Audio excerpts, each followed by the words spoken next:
morning, ladies and gentlemen, boys and girls of all ages. Welcome to the AC Show, the coolest show on YouTube. I am Aaron, aka the handy outdoor nerd, and this sexy gentleman to my left is Chris, aka MrCarrellScience. How's everybody doing to date? And you can see that we've got a lovely guest below us today. Hello, everyone. Faye. Good morning, Geeky good Faye night. from Geeky Faye's Art. It is 1 o'clock there, isn't it, Faye? Yeah, I feel like I'm the only person who's sitting in a reasonable time zone right now. As it's it's early afternoon. It's a Saturday.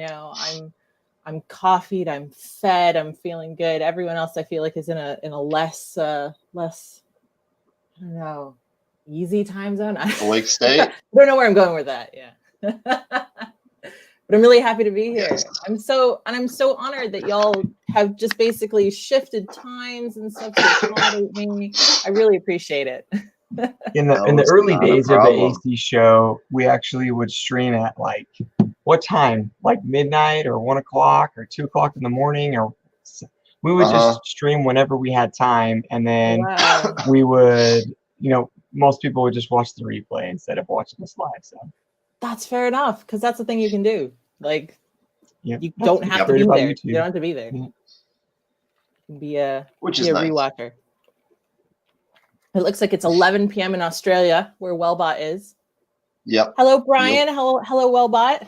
It's good to see y'all. I'm so glad that you guys are here. Brian, you're a jerk. You know that, Brian? You're a big fat jerk. That's how we get yourself viewership. Up. You get yourself up at 7 o'clock in the morning on a Saturday to watch because Faye's here. That's the only reason. Brian. It's okay. He'd probably be in okay bed sleeping still by now. He's just like, they got Faye on. I'll watch them. I'll put up with the morons for a little bit. Maybe he's just a morning person. I don't remember which time zone he's in, but we usually stream a little bit later. He's in my time zone. It's 7 o'clock where he's at. Well, yeah, that's what I'm saying. We usually start the stream at like 10 o'clock. Yeah. So some people are early birdies. I've heard rumors that people like this exist, that where they just wake up and they're awake and it's early and they can do things. I mean, I've never seen any proof of this. No, I've never seen any proof. Like, this has never happened to me. Like, there's no snooze button on a hungry cat.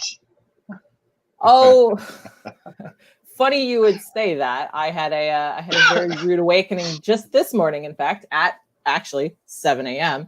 with a cat basically saying that she wanted attention and she wanted it now. And so weirdly enough, not food, just attention. She just wanted to take a walk with me. That's something she actually, it's a really weird thing she likes to do. She likes to have a little walk around the apartment and she shows me things and I pet her and then she's happy and that's it. That's literally all there is to it. So I went and I had a walk with her at 7, went back to bed. There's no snooze button on cats, but there is a door lock. I'm so soft though, Chris. I am so soft-hearted. I am like just so whipped by my cats. I can't shut the door. I really can't. I've been married for 10 years and my wife, every couple months, Chris, can we get a cat? Can we get a cat? Can we get a cat? No, I don't like cats. Not a cat person. Personally. I mean, I might be a cat person. I might be a cat person. Couldn't tell. No regrets. Honestly, I love my cats dearly, and I wouldn't trade them for anything. But every so often, they're little jerks. Which actually brings me to very, very important question, stream rule question, because everyone's got their own rules in their stream. Swearing. What's the swearing rule? We try to stay family friendly as much as possible. That's totally okay. That's totally okay. That's why we asked. We have had Welbot on here, and Welbot is Australian. That's fair. No, I'm perfectly. I try to keep my own stuff family friendly too, though I do occasionally. Yeah, and so we try to keep it family friendly as much as possible. There's no need to apologize. I'm happy to not be a sailor. That's perfectly acceptable. But yes, no, I admittedly I wouldn't trade them. I wouldn't trade them for anything, even when they're naughty. I still love the heck out of them. They're just so dang cute. I can't. Like I said, I'm very soft. I'm a marshmallow. Well, I thought of a good cat is an outside cat. A good cat is an outside cat? Good cat is an outside cat because 1, they're going to be nice. 2, they're going to catch mice. And 3, you don't have to deal with cleaning up their litter box. I thought the third one was going to rhyme. I really thought you were doing something there. Going for some rhyming there. Like they're going to be nice. And I was like, and they really don't eat rice or something like that. I don't know. I thought for sure. No. Our inside cats will eat anything that would be readily available if anything fell on the floor and didn't pick it up, or they jumped on the table or the counter. No. So they eat cheap things like rice. Well, you really want that rhyme? Well, I do. I'm trying to think. I mean, unless you fed them a slice of pizza. My cats would totally go for a slice of pizza. They're very spoiled. They are indoor cats. They are indoor cats, which actually makes me quite uncommon because here in the UK, outdoor cats are actually the norm and indoor cats are considered weird. But I also live in London, and I am not letting my cats out in London. That seems insane to me. So I'm just like, no, indoor, safe, eat pizza. I'm fine with all the unless it has much spice.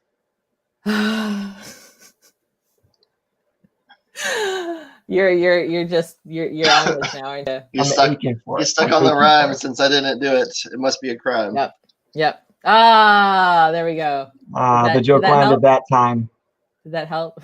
Did that satisfy the itch? Let's scratch that proverbial itch, Chris. Oh yeah. The rhyming itch. So what do we have? So I have not been able to partake in one of your streams before because they're usually at a time that I'm not awake. So tell me, you're in a coma.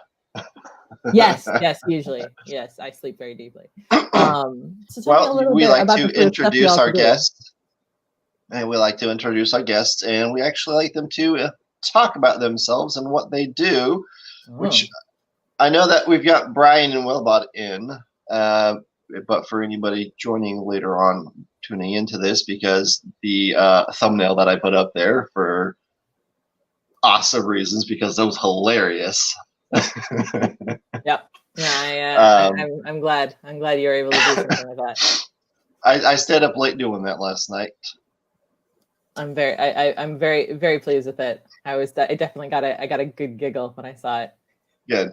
There was a couple other ones I was going to try to do. Yeah, I wanted people to laugh at that. So for anybody that doesn't know who Faye is, Faye, just tell us about yourself and what you do. Oh my gosh, I am very much one of those crazy people that refuses to do just one thing and likes to do everything. So I very much kind of self-define as an artist, as a maker, as a generalist, as a content creator, as a doing lots of stuff and documenting it and putting it on the internet so y'all can presumably laugh along with me as I make mistakes and learn from it. That's very much kind of the goal here is I'm not necessarily trying to be the best at any one thing, because frankly, that would actually drive me crazy.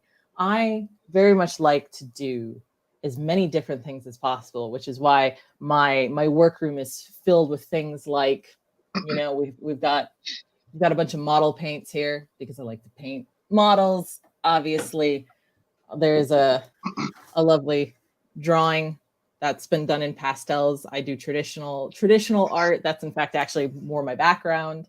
3D printing, as well as 3D modeling, because I didn't just print them, I modeled them too.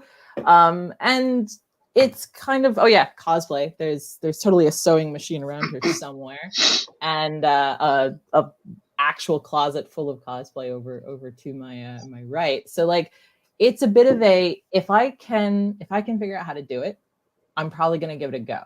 And I like to try new things and to kind of see what happens. I know a lot of people very much like to know the best way to do something. They want to know the best way to do it up front so they can be efficient, they can get it done, and they'll get the results they like. But I'm very much one of those people who likes to try something different and to not necessarily know what the results are going to be. And I get that kind of that thrill from discovering something for the first time, whether it's the first time for me or the first time for everyone. And like most recently, that was kind of through experimenting with alcohol markers on a PLA print and creating this really nice, really, actually, I cannot express enough how relaxing it was to make this. I actually did this on election day because I just needed something to distract myself with. And this was great. This was perfect. It was really, really, it was really enjoyable to just kind of very much like a coloring book. I didn't have to like use my brain a whole lot because I just kind of followed the edges of the print to fill in the color. And it was a really nice way to kind of be like, okay, so this is sort of the look that you get with alcohol markers on a print. And it's interesting. I can actually, and this is, I haven't shown this. This was my test one. And you can kind of see, I just was trying different colors on it. This was the one where I experimented and just sort of tried to figure out what it even did. And I did all sorts of weird things. Like I actually tried spraying it with alcohol to see what it did to the markers. And just that science, that experimentation, I get a lot of joy from that. So I've been trying to kind of figure out ways to both scratch that itch. See, I have the experimentation itch, not the rhyming itch. And also share that with y'all. So that's kind of what my very, very new YouTube channel is slowly developing into. And I'm definitely still kind of finding my sea legs. I'm still figuring out what works, but I am genuinely having so much fun doing it that I can't even be mad about it. I can't be mad about not having it figured out. It's definitely a learning as I go kind of thing, and letting everyone kind of come along with me while I do it. So I realized that was not a very short description of what I do, but it's all right. It's a bit more thorough.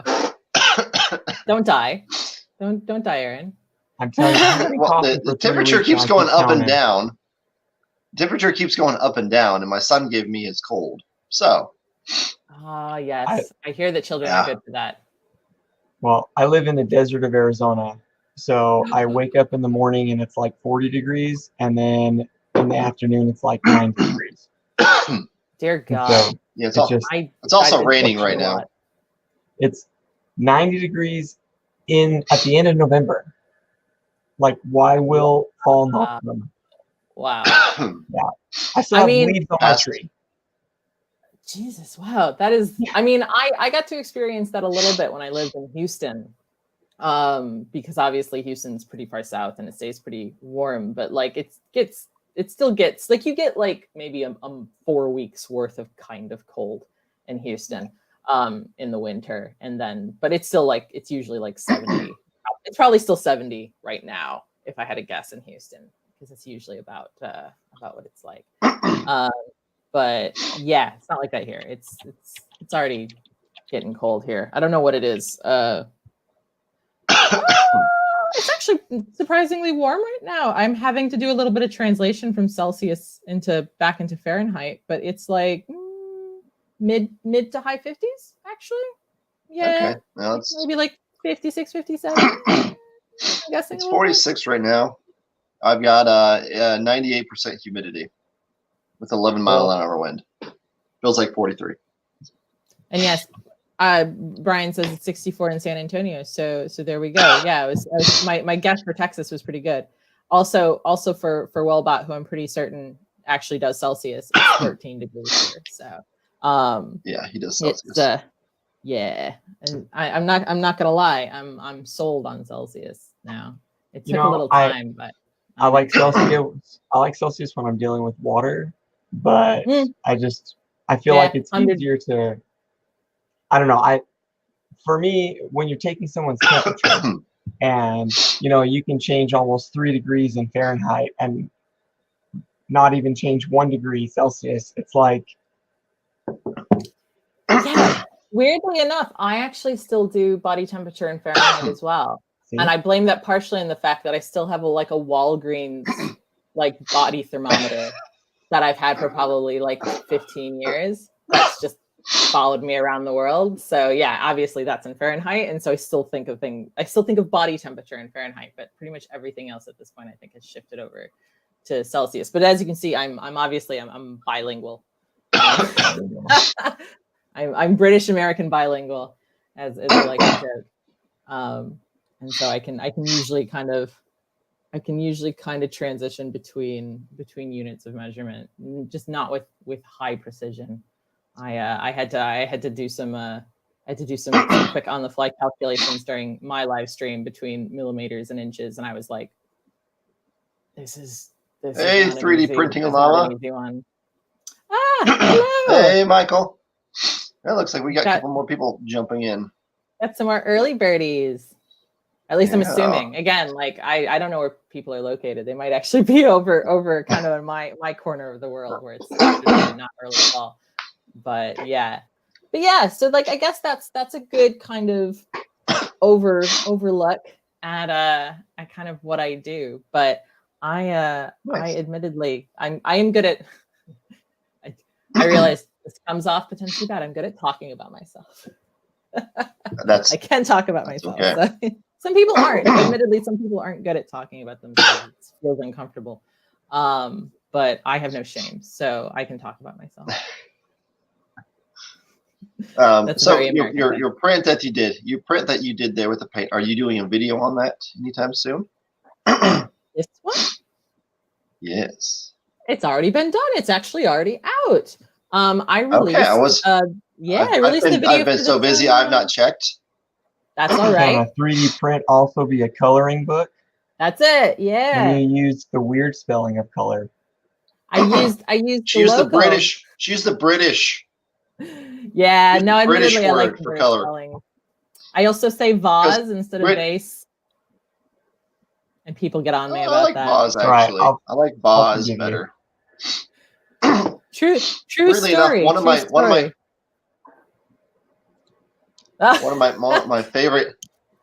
one of my favorite shorts is the Cheney vase from Hitchcock. I've not seen that. Come on, you gotta watch that. You gotta watch that. It's good. It's good. I haven't seen it either. I'm not a good movie Chris. person. I'm not a good movie person. I've always been a TV show person over a film. So I'm woefully lacking in my film knowledge. But admittedly, I definitely got. I still honestly, I'm laughing at it. I was not offended. I had to laugh about it. Joel Telling did a video about one of my other vases. I remember that. I did see that. Yeah, he did my vase in resin. This is it. And there was a short feature with me talking, and I said vase. And people in the comments were not happy about that. Boy, there was so much complaining about my pronunciation. It was like, wow. It's almost like people on the internet just want something to complain about. Yeah, it's amazing the things that people will nitpick at. I'm nowhere near popular enough to get those kind of comments on my videos yet. I expect they will come in time where I will start to get the inane comments. Funny enough, I've gotten some of those comments on my videos. I've gotten some comments like that on my videos. Well, not from what I'm saying. I'm just like something stupid. Like my gear tutorial video that I did, which, yes, it's a tutorial, but it was also me making this gear to fix something. I mean, this was at the beginning of me doing YouTube, and I did a 2-part on it because there's 2 different gears, and I spent forever doing it over and over and over and over again to get it right. And then the second one was really difficult. Yeah. It's like, could you make it an actual tutorial and this, that, and the other? It's just like, or it's like, I was expecting an actual tutorial. I was like, it is a tutorial, but it's on this, not how to make an actual gear. you can see how to make a gear. I show you how to make one. However many teeth you want to toss into it, the way I'm doing it, that's up to you. Nah, people absolutely, I think I think that's the hallmark of the internet. People will find something to complain about no matter what you do. Oh yeah. Kathy, hey Kathy. Hi Kathy. Hey Kathy. Yeah, Kathy and I don't usually get to cross paths, so this is very nice.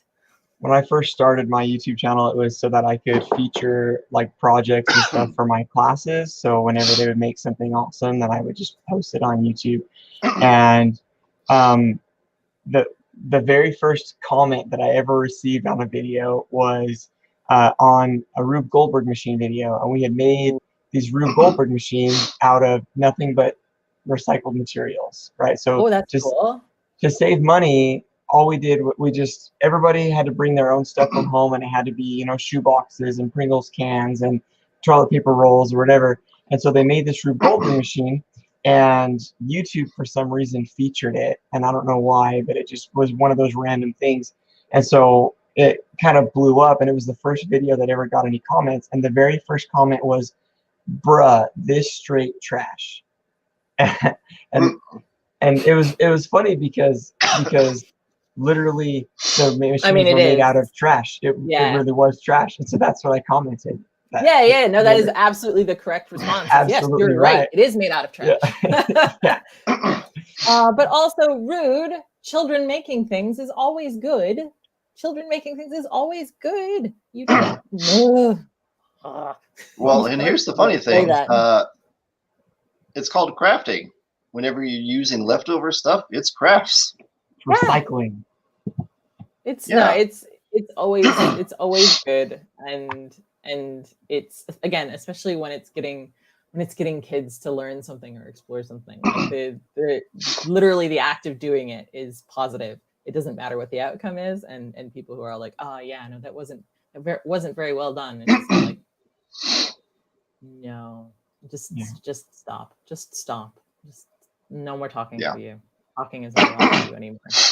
Banned from the internet. But unfortunately, this is the way of the internet. So this is admittedly I'm fully prepared for the hellfires that await me in the future. I am I already know what to expect. Well, if it's any consolation, I think that your tiny YouTube channel has more subscribers than mine and Aaron's combined. So I wouldn't worry too much about it.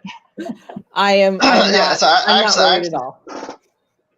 I actually sat there. I was just like, "Oh, cool!" I got subscribed to you because you had just started it, and I got subscribed to you because I talked to you before this. Mm-hmm. I don't even remember how we met on this. You just like popped up on Twitter, I think, and I was just like, "Oh, cool." Aaron just knows everybody. Yeah. I'm learning this about Aaron. He just knows everybody. Some people are like that. Some people are kind of like community linchpins of a sort. That's definitely a thing. So, but yeah, and I saw your channel just go up and up. I was like, oh, awesome! I was like, I'm happy for you, but you got this many videos. I've got this many videos, and it's such a weird thing. The internet is such a strange place in that way, and it's admittedly I think it's very difficult to actually maintain a sort of perspective. Like, I'm speaking for myself here, not for everyone. I'm speaking for myself. It is difficult to maintain perspective. And it's very funny because and like, this is the thing. I'm happy to admit this to the whole world, that I very much have days where I look at what I'm doing, I look at my numbers, and I look at other people, and I'm just kind of like, I could be doing so much better. I could be doing so much more. Why is this not landing? Why is this not doing this? Blah, blah, blah. And I get very critical of myself, and I feel down. I feel down about it. And then I have other days where I look at what I'm doing, and I look at my numbers, and I go, wow, this is amazing. I'm doing so well.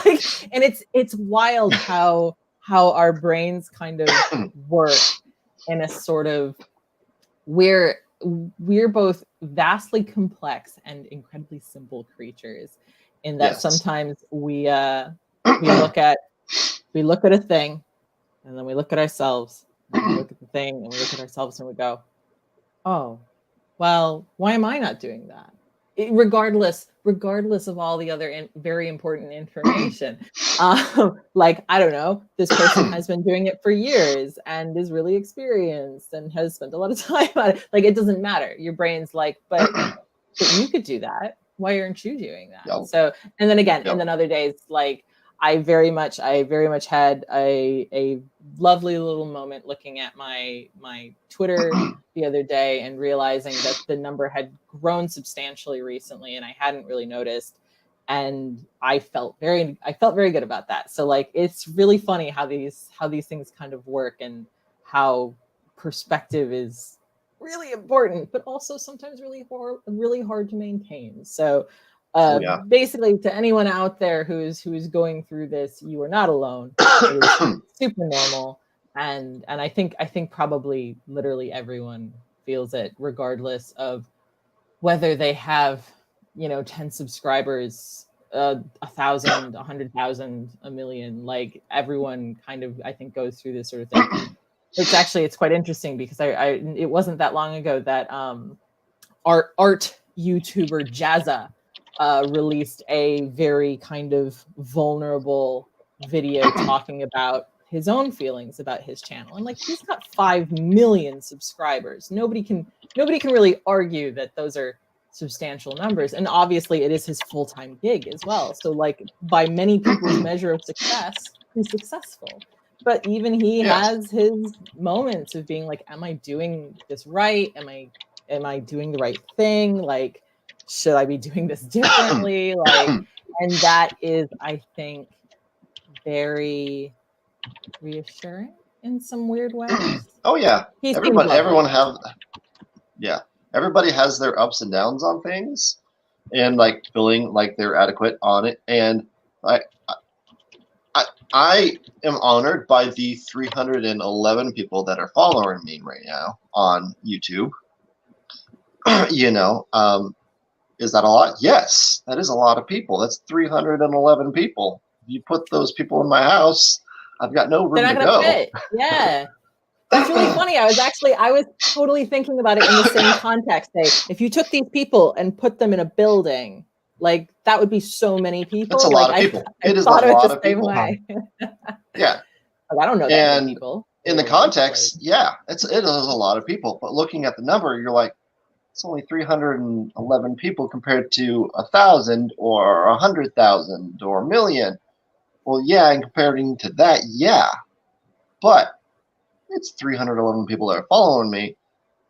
And you know what? I also do the videos because I like to do the videos, and I've not put a video out in a while because I've been so busy with everything, and it's hard to sometimes do a video. And Chris and I've been doing the AC show every week, so once a week on mine, once a week on Chris's. So, and that's been my main source of videos for a while. Like, I definitely am. I'm both starting to see the allure of streaming, but I'm also seeing how it can totally fill up your time. I admittedly am I'm a chronic overcommitter, surprising nobody. I always want more time in the day, and I am constantly trying to figure out ways to do more in the same amount of time, and that's not how time works.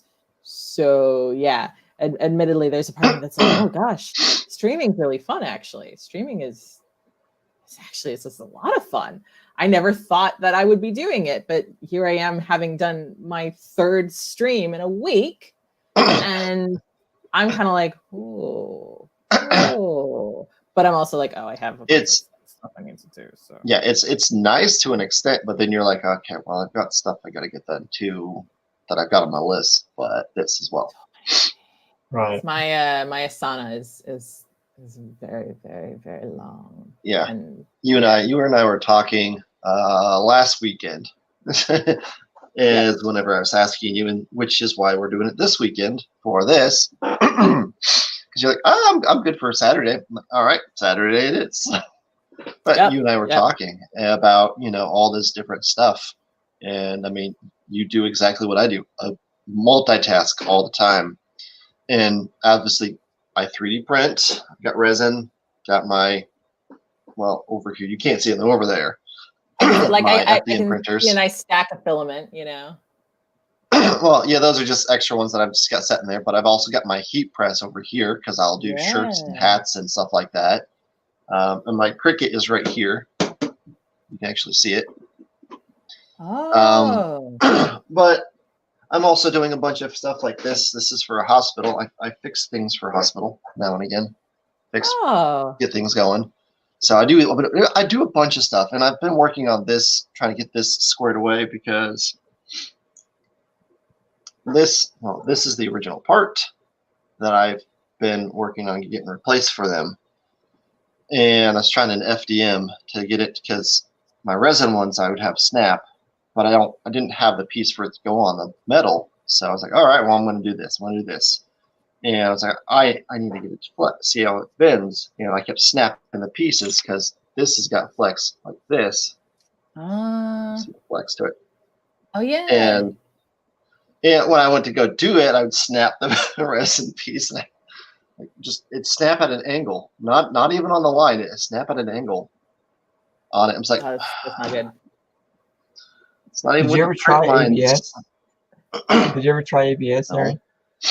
No. I did PLA though. Let's see, you want a little, you want a tiny bit of flex, but you also want strong. That sounds like PETG territory to me. Yeah.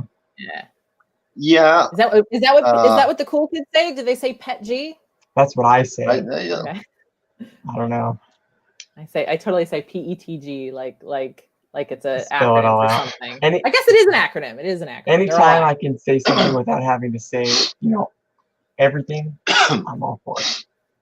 No, I call it PETG because it makes me feel cool. I say PETG because I always, with my times I've turned the letters around, and I've been told I said it back. I said these words out of place. Like, what did I? PGT. PTEG. That's what most people say. PTEG. Oh yeah, I can see that. Yeah, my son says that. He comes to my classroom after school, and he's been really into Tinkercad lately. So he's been messing around on Tinkercad, and he made me like a little keychain. He's 7.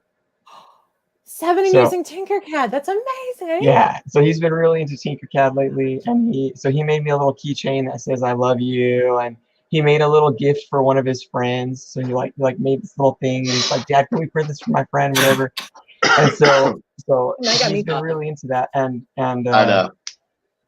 When he went to make the keychain, he said he wanted it to be 2 colors, and so he was looking for different colors in my classroom. And I told him that they had to be the same type of plastic, or else they wouldn't fuse together. And so he's looking through all my plastics, and he's like, "Dad, what about this PTEG? And so he says it too. But not that I'm comparing you to a 7-year-old, Aaron, but.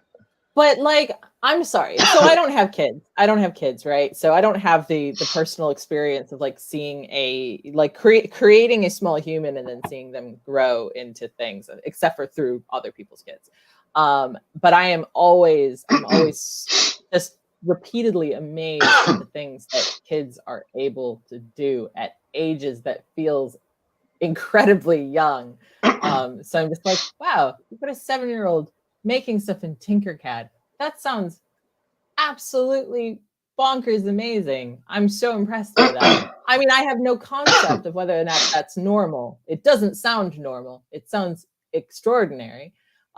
It could be. I don't know. I guess that's like my context, my basis of comparison is very little, but it sounds incredible. So you must be very proud. Well, the nowadays it's actually quite normal. So that's the funny thing is because when we were growing up, when we were kids, we were outside doing everything. I mean, there's Game Boys and some other stuff, and then computers. Yeah, I got my first computer at 12. So I remember very clearly getting my first computer. And I say me, it was a family computer, obviously. But yeah, exactly. Well, we had the family computer, and I remember it was Don't know where Chris went. No. Like 100. He got bored and left. He's done. Yeah, like a 100 megabytes of space or something, or 20. Seriously, like a 20 gig hard drive back then would be expensive, and be like, what's 20 gigs? I'm never going to fill that up. You're like 20 gigs now. I'm like, that's full already. What are you talking about? I remember when a 1 gig thumb drive was revolutionary. Like that idea of having a gig of space. Oh, computer crashed. Okay. Yeah, I remember when having a gig external to your computer, like that was wild and very expensive. And now now a gig is, you can't even buy that. Like what's I feel like the minimum you can get now is maybe 8 almost, like 8 gigs feels tremendously 4 to 8 gigs is the minimum. I've got something like 6 to 8 terabytes of external storage as of right now. Like terabytes, that's an amount of space that you wouldn't have been able to even comprehend, I think, maybe 5 years ago. So like it is wild. I have to admit, I feel kind of like our generation is a bit of an interesting one, because we definitely remember what it was like before computers were commonplace, before they were really much of a thing at all, except for in science labs and stuff like that. But we also science fiction. Yeah, exactly. But I also feel like we were young enough. We were young enough when we started to use them that we were still very adaptable. So we got used to it pretty quickly, and so we're both very comfortable with. We're very comfortable with computers. We're very comfortable with tech. We're comfortable with the internet, but we also still remember what it was like before. And and I don't know that that's like, obviously people who are a bit older might they may have gotten the computers a little bit later, started getting into that a little bit later, and they may have adapted as well, but like it's a slightly different experience. And then obviously people who are younger, they started getting computers and technology so young that they potentially don't remember what it was like to not have it. It's actually it's fascinating. Like I said, I know kids myself, but I have friends with kids, and I will never forget spending time with and he's back, and now I'm in the top spot. Couldn't be helped. Couldn't be helped. But yeah, I remember when I was spending time with the young daughter of a couple of my friends, who, by the way, is named after Ada Lovelace, which I think is amazing. And she was quite I want to say she was maybe 18 months old, and she could use an iPad. Like it was just part of her body. Like it was so incredibly intuitive that she just understood the gestures and kind of knew how to navigate the iPad at like 18 months.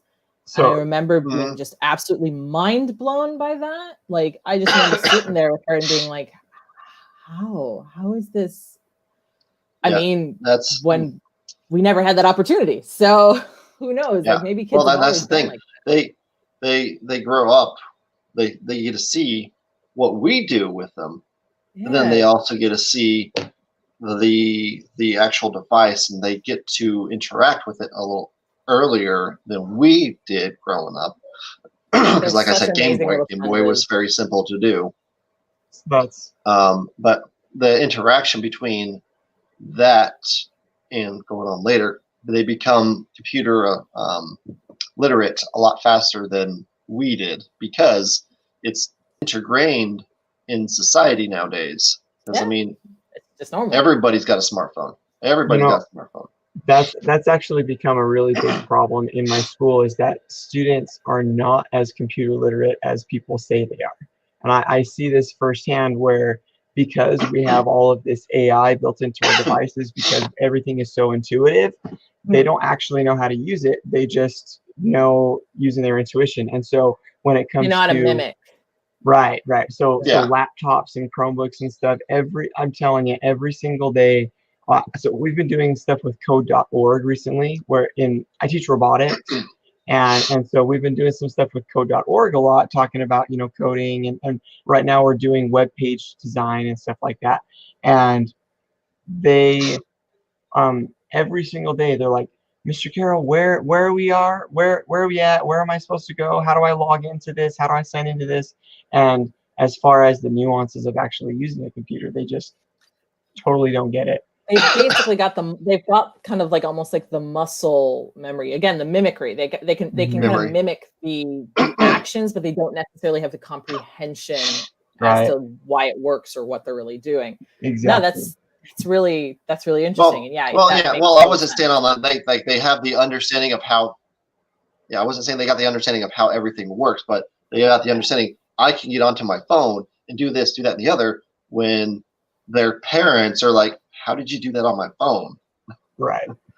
Because not everybody our age is as into electronics as we are and do things. Well, yes, absolutely. I mean, we got 53-year-old Brian down there who is a IT person, and not absolutely. Robert down there. Robert down there was saying that he's one who's comfortable with computers and he's older. Absolutely. And Welbot's I think you're in your 40s, right? For a second, I thought you were going to make some sort of horrible joke. Horrible solid joke about 29. Solid 29. That actually reminds me, though. I feel like since Welbot is not usually awake when I'm on, I feel like I need to bring on a special guest just for him, just for Welbot. Okay. Yeah. Yeah. Come here. Oh, he's such a good boy. He's such a good boy. 42. Yeah. Yep. So yeah, Gary had to just come on because his father and creator is actually on today. So this is surprisingly heavy. I always forget how heavy this print is. It's actually quite. To be fair, I probably put too much infill as well, but it is a surprisingly heavy print, and he always watches over me. He sits up on my shelf and he watches over me, and I couldn't be happier. I still can't believe I printed this on a Flash Forge as well. That still feels my Flash Forge. There's obviously plenty of good ones. Mine was a bit of a piece of crap, and this is probably the last good thing I printed. So actually, no, the Bullet Bill was the last good thing. So. And when you wake up at 2 o'clock in the morning and Gary is staring at you while you're sleeping, it's not creepy at all. Yeah. Definitely not. Oh, let's put you back up there, Gary. Back home next between the buff Pikachu and the companion cube. Yeah, no. Gary's eyes are good now. Gary's eyes are good. I did put a wire in, and that basically solved the issue of his dearly departed eyeball constantly running away from me. But yeah, the swearing that I cut out of that video is profound, because obviously it was just a time. It's just me recording myself doing it, and I'm just like, oh god, I was just having so many problems that I did not. Oh, I've been there. So yeah, I've been there. I've been there doing something. And I'm just like, bleep, bleep. Can't use that part because I just bleeped. Yeah, no, I've pretty much stopped recording sound whilst doing time lapses now, just because also like I like to listen. I like to listen to music like a sane person, while I work, and the last thing y'all need to hear is what I'm listening to while I'm working on stuff. So yeah. Oh yeah. Well, I'll listen to music, and I like to listen to audiobooks as I'm doing something. Yeah. I have terrible music tastes as well, so I like to try and not expose people unnecessarily to said terrible music taste. I don't know why. I'm not entirely certain why I say that. I don't have terrible music taste. I just occasionally listen to terrible music. That's probably better. Here's the thing: if you enjoy it, then to you it's not terrible. No, not at all. I'm aware of the basically I definitely have some strong 90s nostalgia. And it's you probably do have terrible taste in music. Yeah. I'm just kidding. I'm pretty certain. I haven't actually put it up yet. I have another like print build video that I've filmed, but I haven't edited and posted yet of the little pug cup that Pokon got me to print and make, bless his soul. And I'm pretty certain I was listening to Spice Girls at one point. So like, yeah, that happened. And I just edited it. I didn't mean to make that face. I tried to hide it, but it just didn't work. She's got the hair for it. Yeah. Was it just last week that we were talking about music tastes? Spice Girls. Yes, Chris. You and your love for Spice Girls. You were just like, I just love them so much. It's so special to me. When Spice Girls were popular, I was just a young lad, and so pretty girls were pretty much my main focus. I mean, well, there is absolutely I cannot fault you. I cannot fault you there even one little bit. That makes perfect sense. Growing up with some of the music that we. Oh. Go ahead. No. Growing up with some of the music that we grew up with, Spice Girls being one of the things, is if you want to be my lover, first you got to get with my friends. That is a questionable line. What? Back then it didn't click, but being older, the older you get, you're like, wait, what was set? Wait, what are you asking me to do here?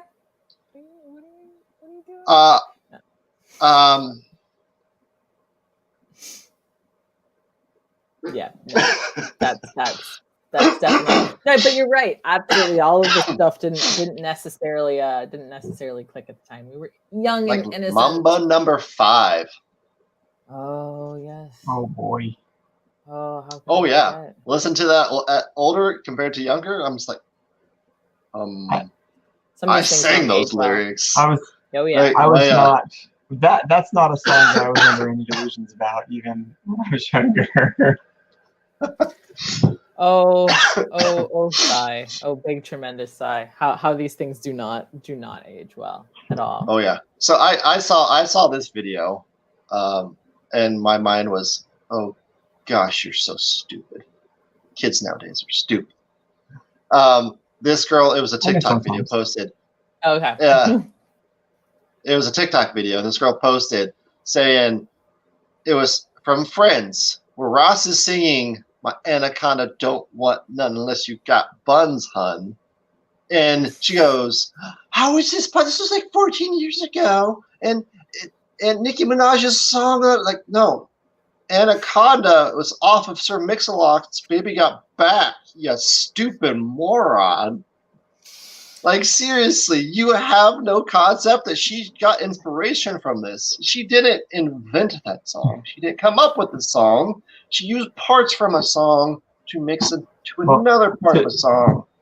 To be Admittedly, fair, I think this is a problem that's been happening for decades, because I think there's lots of songs that become more famous in a cover, and so you don't necessarily know who originally did them. I think we've been doing this for a while. I think that there's a lot of older people who make similar mistakes with newer music. For example, one of my good friends is about 10 years older than me. He teaches next door to me, and he's actually the reason why I teach at the school that I teach at now, is because he called me and was like, "Hey, we need you to come and teach with us." And so I moved schools to hang out with him more. And the other day, he was like, "Man, kids nowadays, they just don't even know what good music is." I had a student walk in with a Billy Idol shirt on, and it was like all spelled wrong, and like they didn't even spell it right. It was like Billy, and then it was like I fish or something like that. And I was like, "Oh, you mean Billie Eilish?" And he's like, different person. Yeah, they completely spelled it wrong. And I was like, that Billie Eilish is a pretty popular thing right now, right? And he's like, "Oh, really?" Is it actually individually distinct from Billy Idol. Yeah, so it's not just the younger generation that makes mistakes with music. Remember that time was it Kanye and Paul McCartney? Do you guys remember that whole thing? I might need a little bit more. I think it was Kanye. So Kanye West and Paul McCartney did a song together, and somebody posted something on like Twitter or something about, isn't it wonderful how Kanye is helping out these new and up and coming singers to be able to get more popular. I remember seeing that. That was like a big thing that like blew up on the internet. It was people talking about how Kanye was such a nice guy by helping out these young up and coming singers so that they could help establish themselves. No. And I was like, oh, if you only knew. If you only knew. Oh. That's hilarious. No, I missed that. I don't remember that at all, actually. It was a few years ago. I missed that. That's hilarious, though. Yeah. Oh my God. You say a few years, Chris, and I've realized my concept of time is askew. I think it's a few years ago. It's been like 5 years or more. Like, I was like 2 years. No, think back and look. I was like, that was like 5 years at least. It was 6 years ago. A few years? 6 years is a few years. It's like but if you had a kid 6 years ago, that kid's 6 years old. Yeah, no, I would say a few is like 3 years. At least I didn't say that's what I was thinking. At least I see a few is like 2 to 3 years. Yeah, 2 to 3. A couple is 2. Obviously, yeah. A few I'd say maybe 2 to 4. But 6 is so listen, 6 is several. If I say the other day, if you hit 5, you're too far. If I say the other day, it usually means any time between now and when I was in high school. So yeah, no, that sounds about right. And weirdly enough, that concept actually translates into other languages because I remember in my vocabulary lessons learning the Japanese for the other day. And I remember being like, it actually translates like that whole concept of it's not yesterday. It's not the day before yesterday, because hilariously enough, there are words for that too. There's the day for yesterday and the day before yesterday. It's just a day between a couple days ago and the past. And I was like, all right. That is a useful term to know, which I'm now, of course, like, what is it again? Yeah, my vocabulary recollection might not be as good as it could be. Brian, he's talking about Billy Eyefish. Billy Eyefish, yeah.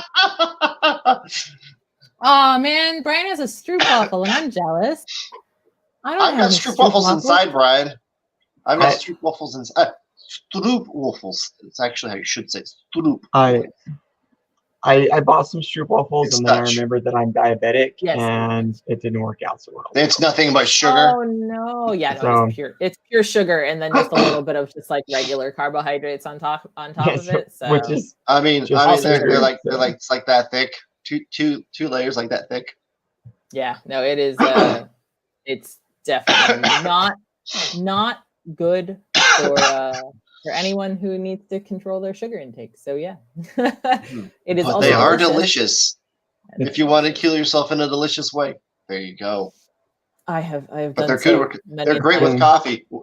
And what you do, they're the best with coffee. Brian, are you doing it right? Are you doing it correctly? Are you having your coffee and setting your stroopwafel over top of it? Why are you Russian? Up. Yeah, I was gonna say, why is your stroopwafel Russian? Stroopwafel. Stroop is Dutch. Stroop. Okay, well that's definitely a Russian accent and not a Dutch accent. I know. Well, listen, so Aaron, if you I speak three languages, buddy. All right? Dutch actually has. You got to get that. So, Goedemorgen is good morning in Dutch. Huh. What languages do you speak, Chris? Good evening. You said you speak 3 languages. I do, but I don't speak any of those languages. But I do speak 3 languages. I speak English, Spanish, and Portuguese. Oh, wow, Portuguese. I actually lived in Brazil for 2 years. Oh wow! I was a missionary. He got those waxes. He got that daily wax. Brazilian Portuguese. That's amazing. I did not get the Brazilian wax, but I do speak fluent Portuguese. I speak pretty good Spanish, and I speak fluent Portuguese. So. I have been to Brazil twice, and my Portuguese is limited, though not nothing. It's not 0. I speak more Portuguese than the average American, but it's pretty admittedly my favorite and most well used phrase has always been mais ou menos, because that's a good answer for everything. Oh yeah. When I was when I was first learning Portuguese, like I said, I was a missionary. So I went to a missionary training center in Brazil to learn the language, to learn the missionary lessons, things like that. And the first thing that they teach you is how to say hi, oi, right? So, it's a bit like, what was that Pixar short with the birds that are like mine, Yeah. right? And so like you're walking through the empty scenes, oi, oi, oi, oi, oi, everywhere, because that's the only word that any of these guys knew, And so, walking around, oi, oi, oi. And there was this janitor, and he would look at us, right? We'd be walking by like oi, like we're so cool because we could say a word in Portuguese, right? And he would say beleza, which means like beleza is beauty, but you use it as a greeting to be like kind of like what's up, or that's cool or whatever. And so you're walking by like oi, he'd be like beleza, and then like I was like, well, I don't know how to respond to this. I don't know this word is. So like I was like studying and trying to figure out what am I going to say back, and I was like I found something that rhymes with beleza, so I'm going to just say that next. So I'm like oi, and he's like beleza, and I'm like con certeza, which means like of course, like. But I just thought it was so that's cool. the reasonable response. I was like, this is the coolest. I'm so cool because I can see the best I can compare with that with is I basically kind of came up with my own kind of almost Americanized Portuguese in the phrase super ótimo, because I felt like ótimo wasn't, which for those of you who don't speak Portuguese, it's like awesome. Okay. I didn't feel like that was enough, so I had to like Americanize it by adding super on top. And so, but super kind of super is a word in Portuguese, but you put the accent over the U and not the E, and so it's just super ótimo.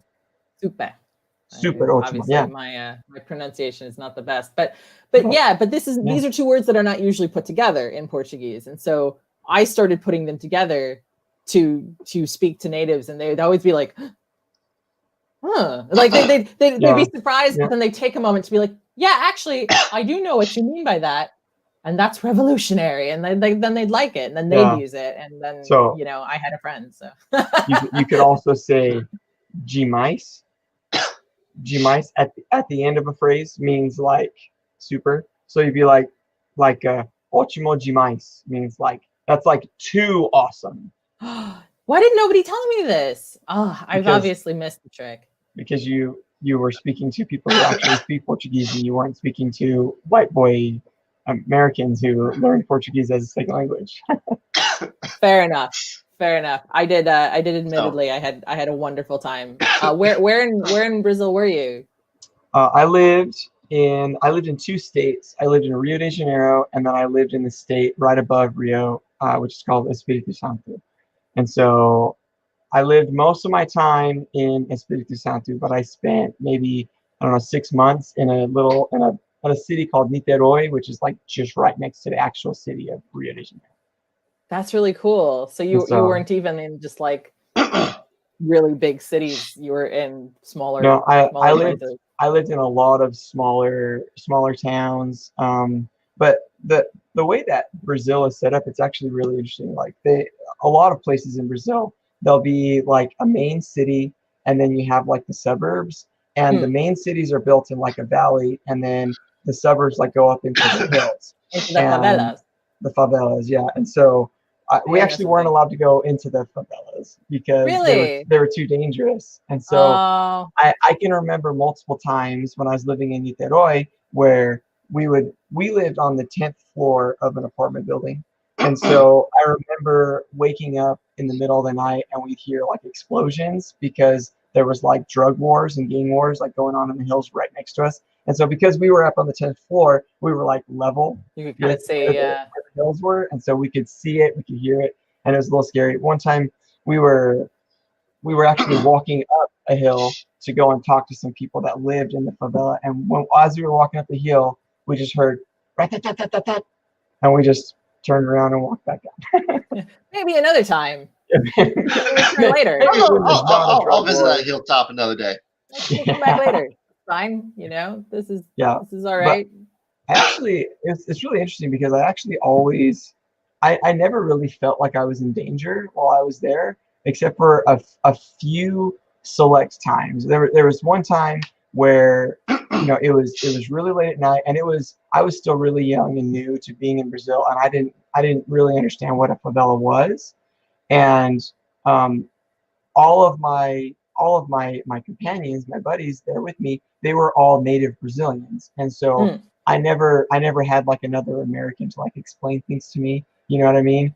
And so I spoke Portuguese pretty well, but nobody really felt the need to explain things to me because they thought that I either couldn't understand or I wouldn't understand, and they didn't speak any English. And so, anyways, one time we went up into a favela, and I didn't know that we were in a favela. I just was like, oh, we're just walking up this hill, you know. And there's not like a distinct border usually. It's right.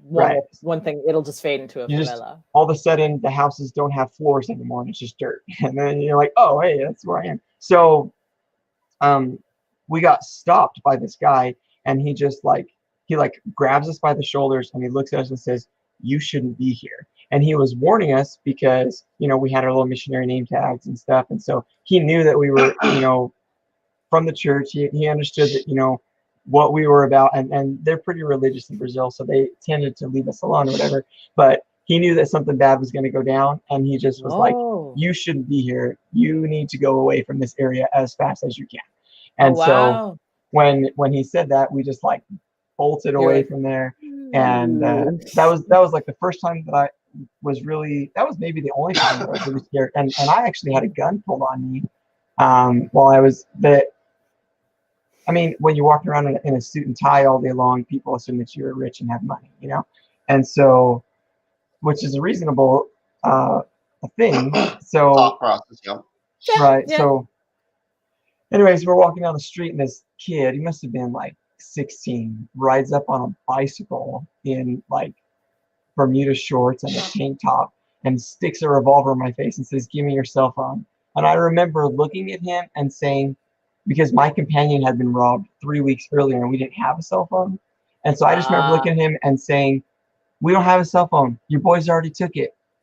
And he's like, "Then what's in your bag? What's in your bag?" And so I just took my watch off, which was like a $20 knockoff, something that I bought at some shop on the side of the road. And I just said, "This is the most expensive thing that I own. If you want it, it's yours."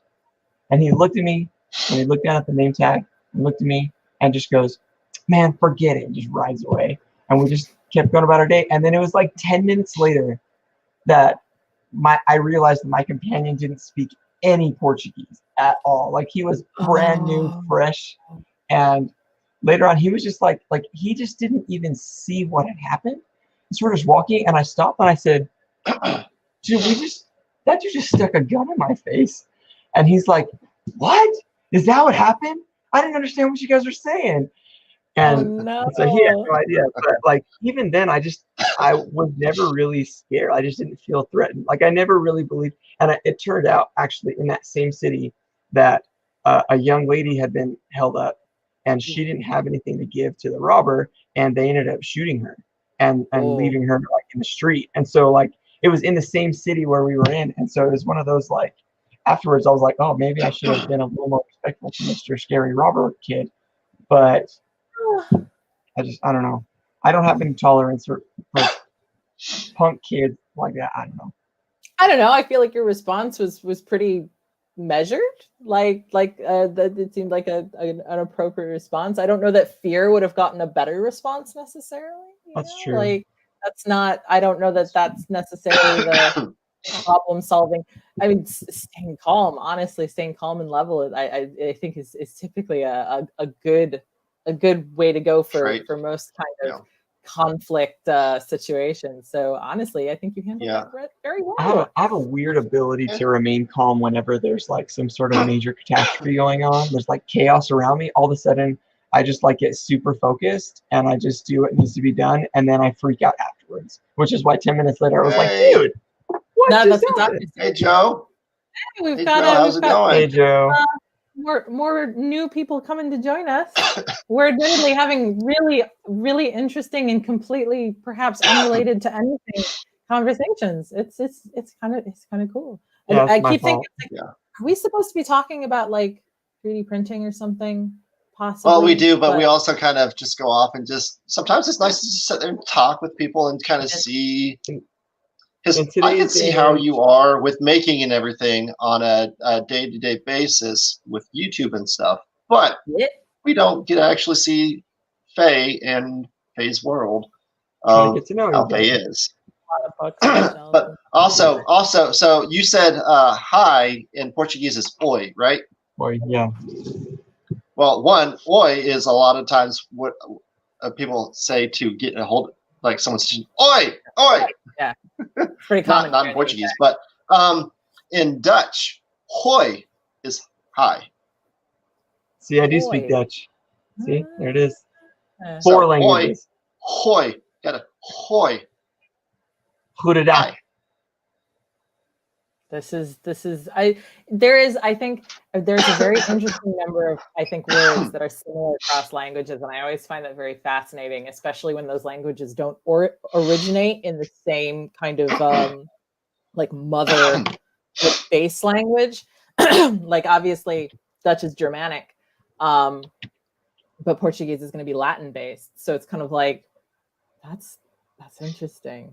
This is admittedly I find language very fascinating.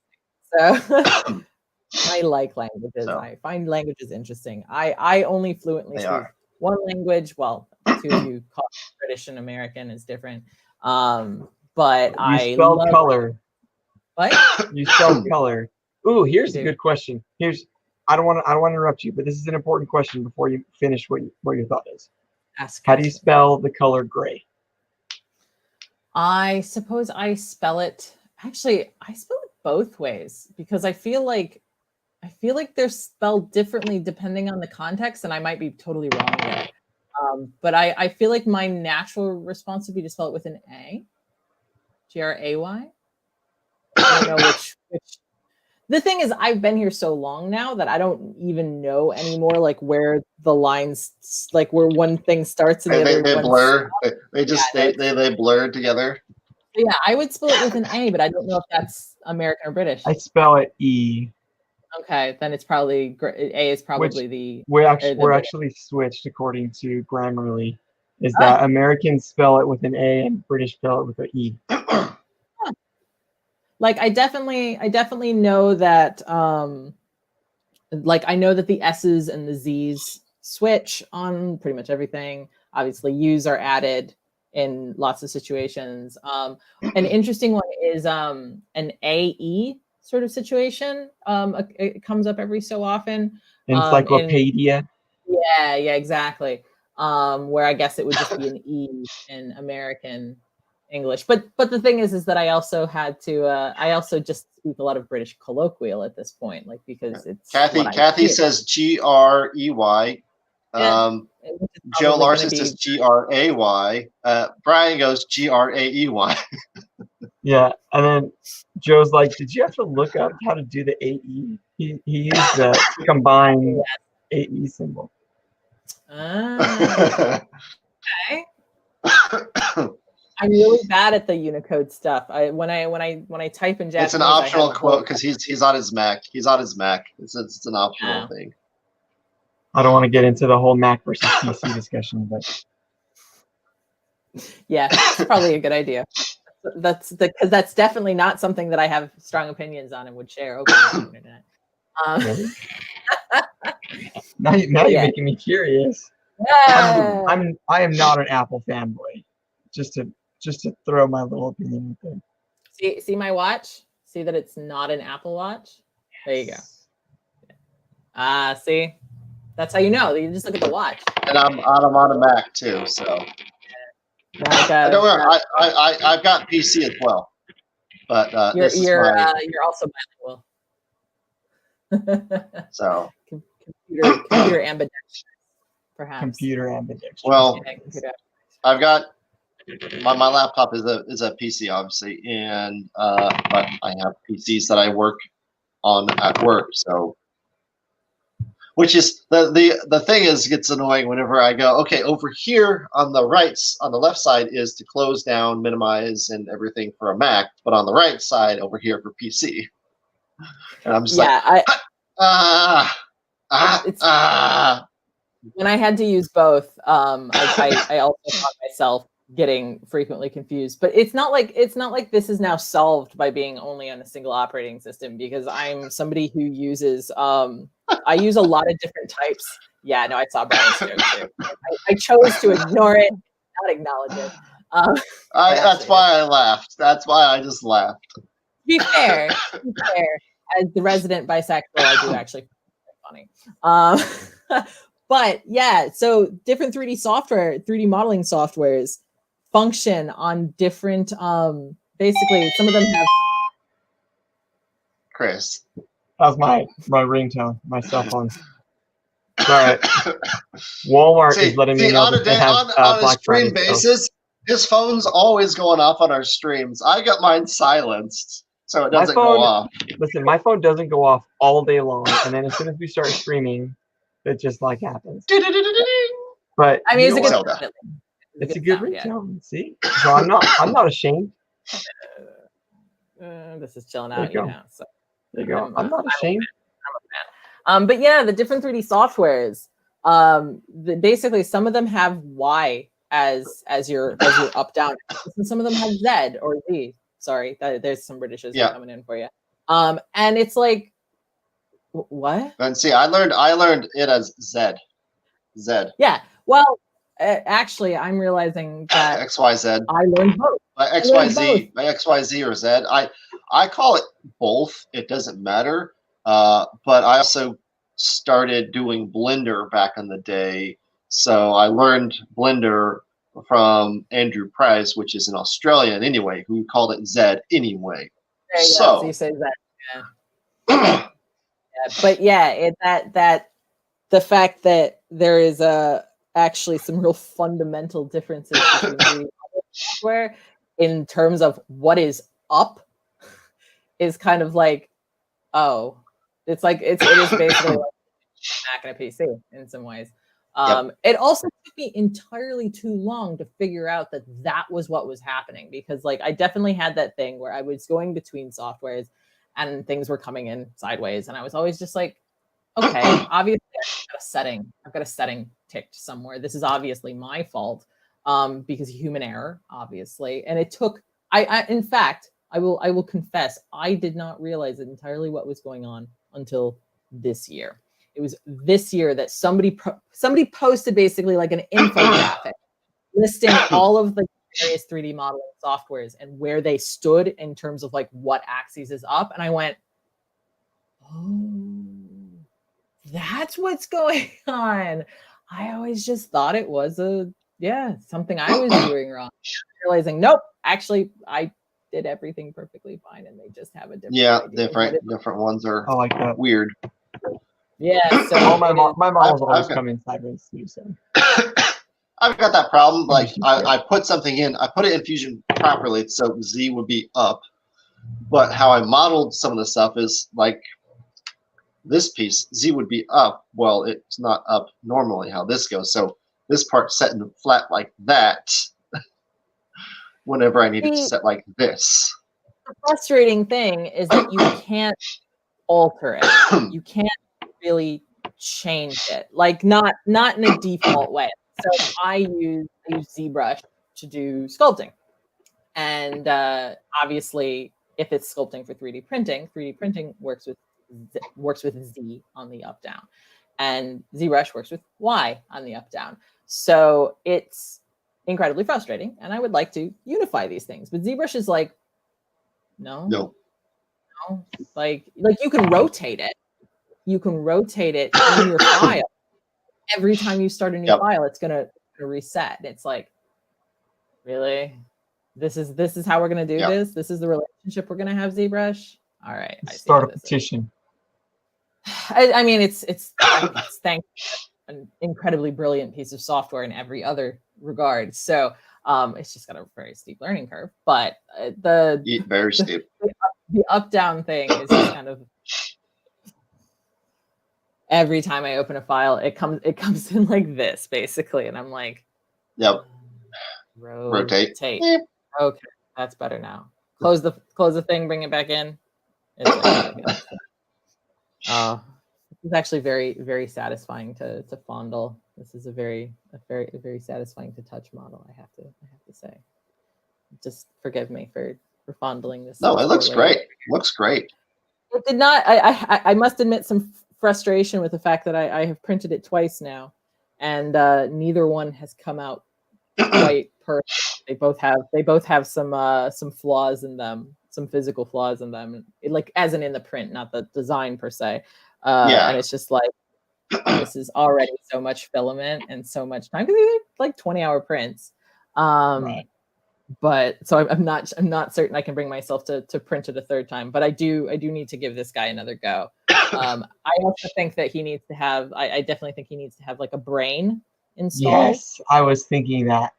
And then I think I need to possibly like patch him up with some like metal patches, kind of like almost a la Frankenstein, and then he'll have a whole new long life as a Frankenstein. You could, if you measure the model, then you could bring that model into your modeling software, cut off what's already been printed, and then use the base as the base of your brain that you model up for it. That would be sick. Yeah, unfortunately, neither of these were actually built. They were not designed for FDM printing. They were designed for resin printing. So they're a little bit challenging on the Prusa. But I wanted to try. Yeah. I wanted to give it a go. They're also they're also modeled to be this big. Like they were quite literally they're board game pieces actually. That's their actual purpose. But again, how can you not try? And I don't have a resin printer actually. So like there was no, okay, I'll print my own resin ones. It's kind of like, nah, I can print them in FDM, know, and so I scaled them up 400%, and there you go.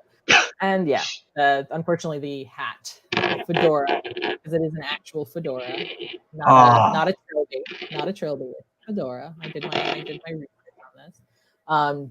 Was just, I knew it was going to be a huge challenge. So unsurprisingly. Yeah. Now, what are you doing to make that very strange noise? Because it sounds apologies. like marbles. It sounds like marbles. I'm actually rolling a d20. So that's what I was like. He's rolling a die. That's my bad. No. Fidgeter. I am currently fidgeting. I do. That's okay.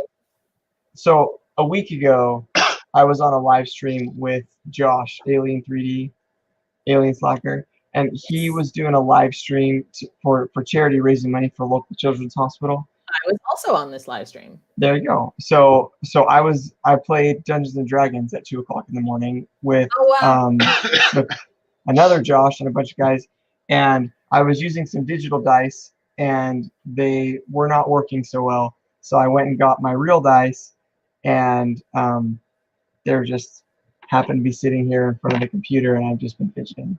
They're also so much more satisfying than digital dice. As a fellow gamer, I definitely can relate to this. I don't have too many sets of dice, but I have like 3 sets of dice. To be honest, that was my first time ever playing Dungeons and Dragons in my life. So it was a new experience for me. Are you quite young? Are you much younger than Aaron and I? I don't know how old you are, but Aaron is 33 and I'm 32. So. I'm older than both y'all, so. You are not. No way. I don't believe it. Older than both of you. She's like. I'm 27. really weirdly pleased with this. She's like 27 pretending. Although, we live in a world where you can choose pretty much anything. So she's how old she is. If she wants to say she's older than us, that's fine. We all know the truth. 24, I get it. It's fine. No.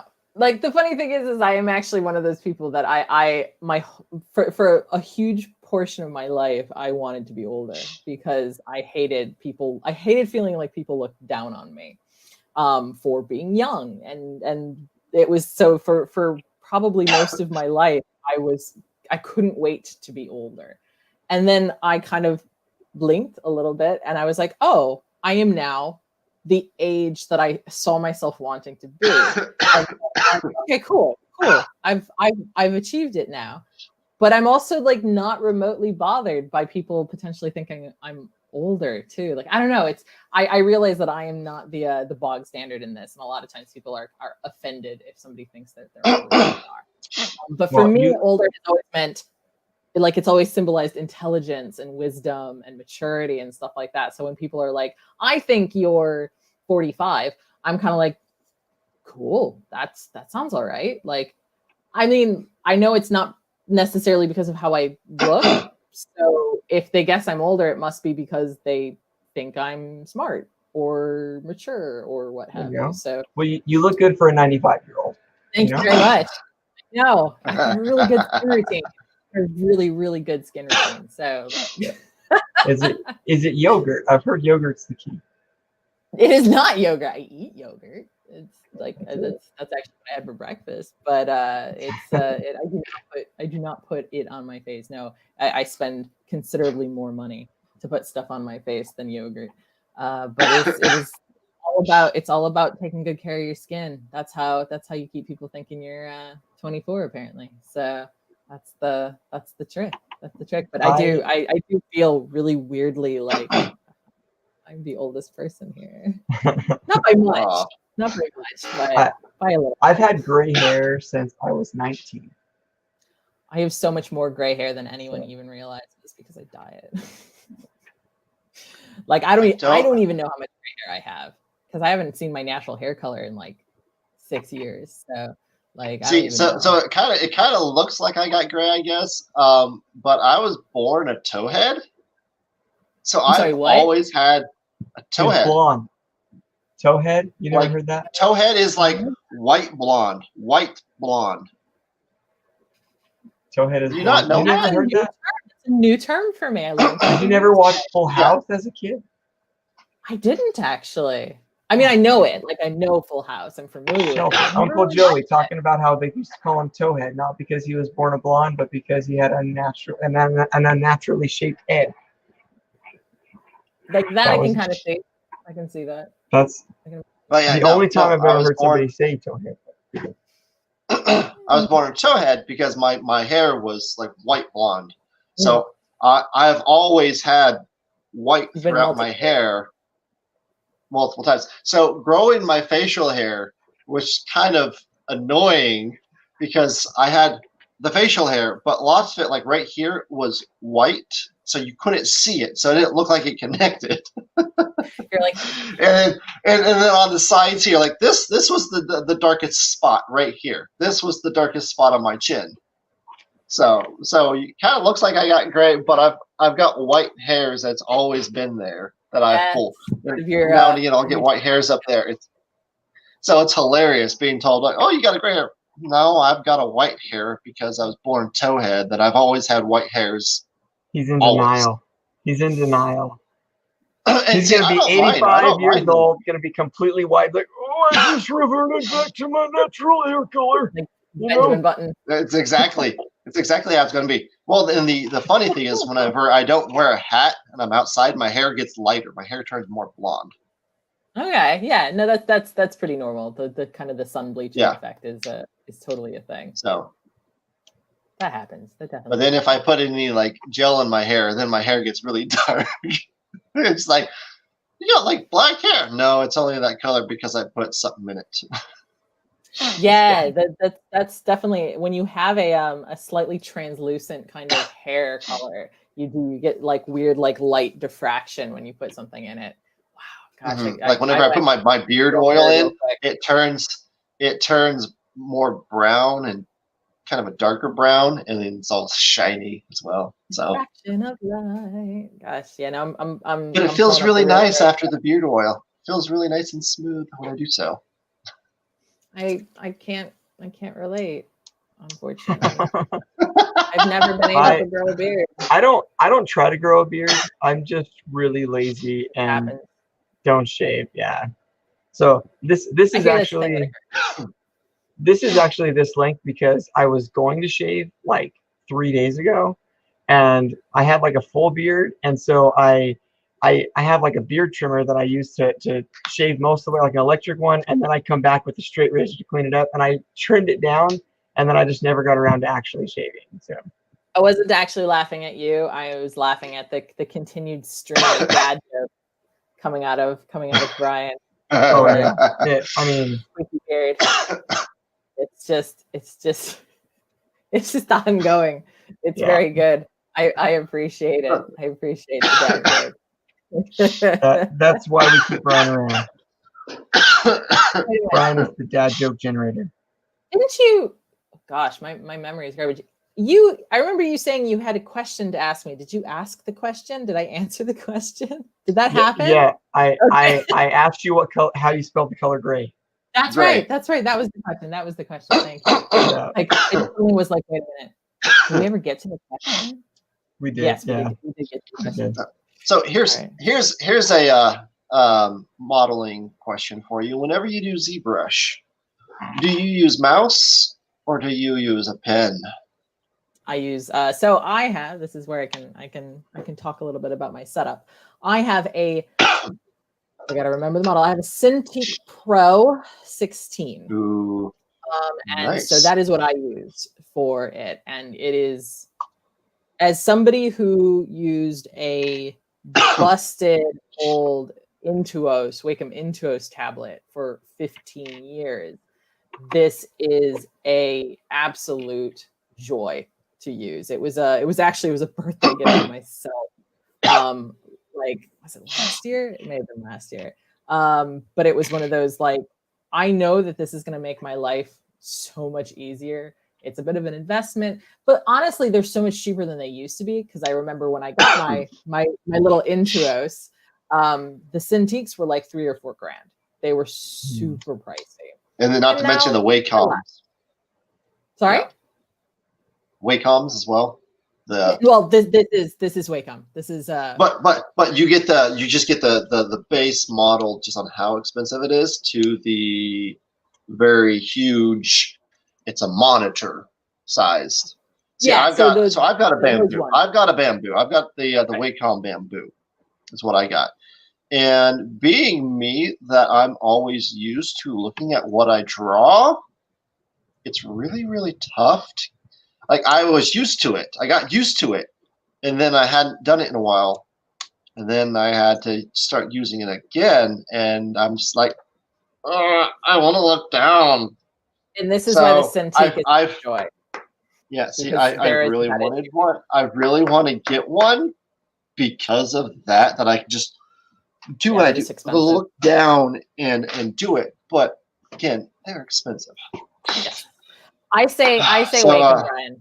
I say Wacom, not Wacom, because I think Wacom sounds weird. Whack-a-mole. So you get the Wacom, and then there's another brand that I can't remember, which is still expensive as well. And I'm just like, Huion, something like that. Huion, something like that. No, I'm mispronounced. I'm potentially mispronounced. That is a brand. I don't know if it's the brand, but it is. It is the most common not Wacom brand, and they are way cheaper. And from what I understand from others who have used them, honestly, it sounds like they are very comparable.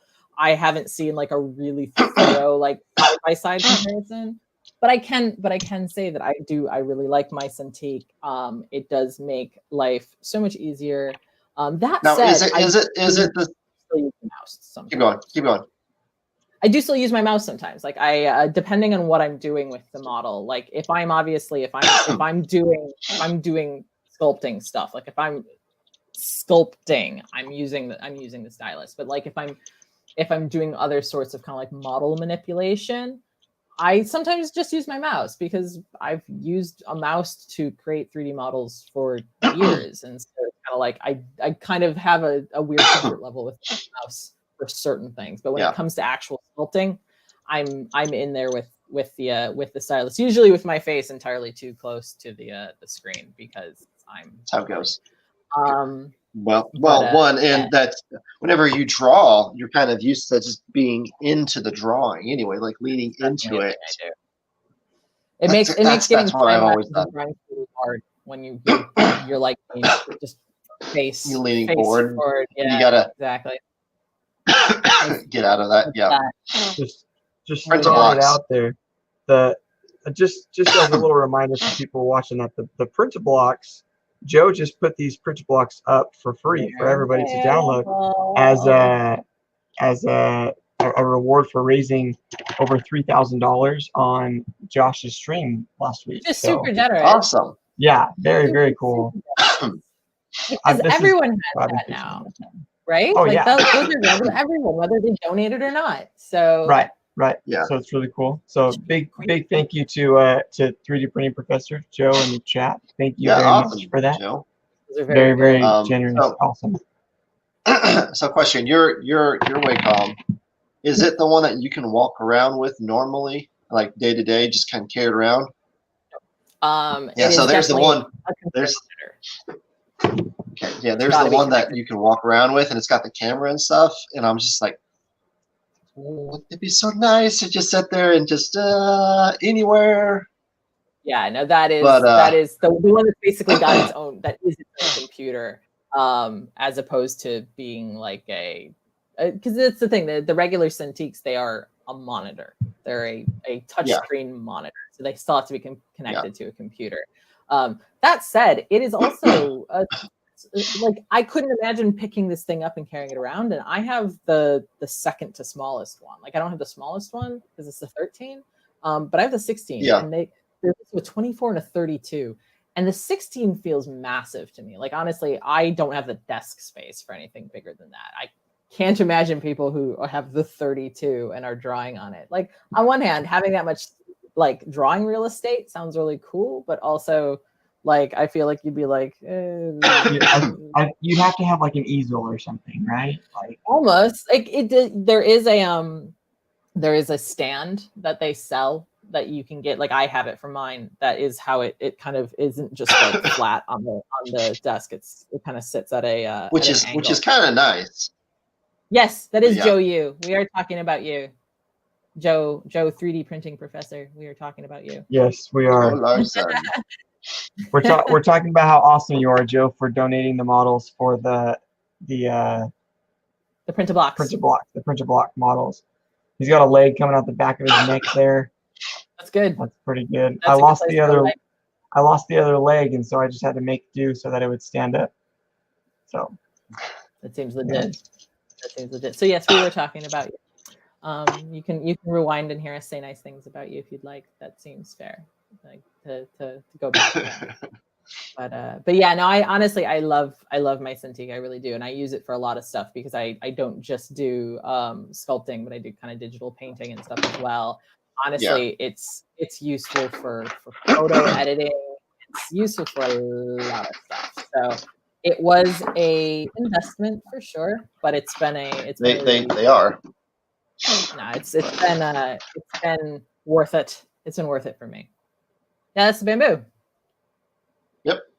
Now, honestly, I like that they've released that. I like that they've released a version of the product that is at a considerably more accessible price, because for a really long time, their cheapest model was like $250, which also, we're talking 15, 20 years ago, was prohibitively expensive for a lot of people. The fact that there is now one for like $99 that will absolutely get the job done, that's fantastic. I'm all for companies releasing effectively versions, kind of budget versions of their product that still have like the important key components in them that make them good. Because obviously Wacom is known for their drawing tablets, that known for their high degree of sensitivity in the stylus and the tilt. That's one thing I liked about it, is the harder you press, the thicker it goes. Yeah, and that's important, I think, when you're doing digital art, is being able to have that kind of sensitivity that mimics real life. Like you're actually drawing. Yeah, exactly. Yeah. And so one thing that I like about the bamboo is, I got the back off here, this is a spot for a battery, so you can actually have it cordless. Oh, that's very nice. That's very nice. So you have to buy it separately, and it's not super cheap. But they also give you your nibs right there. Your extra nibs set right in there. That's really good. I do appreciate that kind of clever design. There's a smaller human? There's a small human? My son, my 7-year-old, just woke up and he came and gave me a hug just now. Oh my gosh, I was too busy looking at Aaron. I missed it. Yeah. Sorry. Yeah. Oh no. I missed the tiny human. Yeah, he woke up just long enough to come and say hi. I don't know where he went. I'm actually really surprised that a cat hasn't come in to wreak havoc, because they usually like to come and say hello by basically doing an acrobatic routine on the cat trick. I'm really surprised they must be asleep. I heard this really loud whisper. I just heard, Dad. I'm like, what? I'm right here.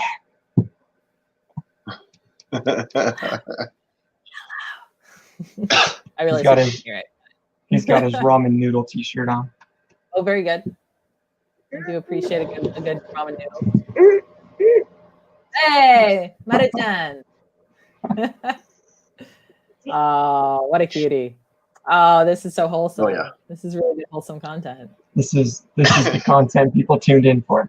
Yes. Good wholesome. Oh, Joe, you have a Cintiq as well. That's a really good prize to win in a contest. Jesus, that's fantastic. Like, because again, yes. The Cintiqs are expensive. Even the smallest ones are like $1,000, I think, like at least $1,000. Hence I don't have one. Oh, there was a cat in here. Oh, she was just being really well behaved, and now she just left. Oh, bless her. She was just hidden. Oh, okay. Never mind. There was a cat here. You didn't see her. I didn't see her. So, do you have any up and coming projects, Faye? Oh, as in ones that I have not already been talking about, because obviously I've been talking a lot lately about my my picture frames, which are like finally almost maybe done. Like the model itself is done. The model has been done for a while. The design is complete, and I'm at that fun part of the process of effectively documentation and implementation. That's kind of the part of the process I'm at, and I'm not a fan of that part of the process. I tweeted the other day about how I was exporting STLs until my eyes bled, as there was I've exported over 100 STLs have been exported not all STLs, over 100 files. Some of them are other things, have been created for these picture frames. And like, they're all very carefully organized into what they are and what type. And it's been like that admin stuff is not my favorite at all. But now I'm doing I'm doing my best to do a really in-depth instructional guide. But it's because I'm very aware that there's a lot of ways in which people use it so wrong. And I also think that one of my biggest personal complaints with a lot of the 3D models that you can kind of download for 3D printing on the internet is that so few of them actually come with any decent explanation of what you're doing with them, whether that's good print settings, how to print them optimally, how to assemble them once they're printed. Like, I've printed so many things that were basically just, here you go, figure it out. And yep. I don't want to be that. I don't want to be that. So I am putting a lot of time into this instructional guide. Not to mention the fact that I am selling this. This isn't a free model. So I feel like if you're going to put money into a thing, you really should get a complete product. So I'm putting the hours in to really make sure that it is as good as humanly possible. And as I mentioned in my live stream, I'm actually working with another person who is developing a tool, a web tool, that will make the whole how to plan your frame, like, basically as simple as knowing the measurements and typing them in, and the tool then giving you all right, so you need to print this many pieces of this many of this piece and this many of that piece, and doing all the maths for you, because otherwise you're on the hook for doing the maths. And, that's cool. Yeah. So that's pretty cool. That has admittedly held things up a little bit because I'm not actually the one doing it because I don't actually have that skill set. I have a lot of skill sets. Programming software isn't one of them. So someone else is doing it. Code.org teaches you how to make simple apps like that. This might be slightly more than like it. I think it's relatively simple, but like there's certainly a bit of there's a bit of logic involved in getting it to work correctly. So yeah, it is just easier to have somebody who knows what they're doing. Well, I know. I'm just saying. You had mentioned earlier that you're one of those people that tries to do everything. So yeah. If you're interested in the future, I'm just saying. I just watched a Code.org tutorial on making some simple apps, and my students were playing around with it. It had all these apps where it was like you enter in stuff and it generates like what day you were born on. You're born on a Tuesday based on the information you put into the app. That's really cool. Stuff like that. So that's very cool. Admittedly, there's a couple of things that I don't have very very minimal experience in, and it's not necessarily that I don't have the interest in doing them, but I always feel like they end up quite low on the list. And programming is one, and electronics is the other.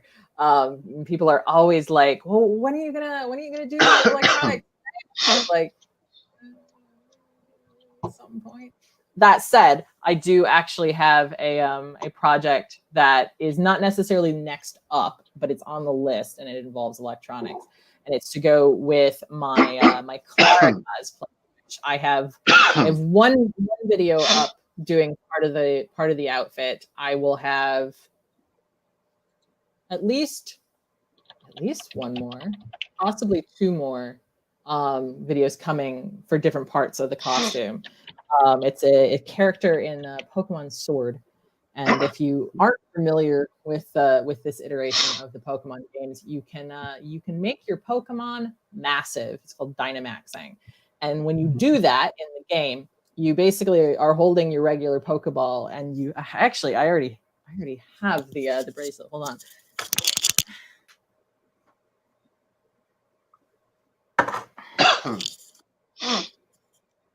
Using this thing, because all the characters have this Dynamax bracelet, it turns a regular Pokeball into a massive Pokeball that glows.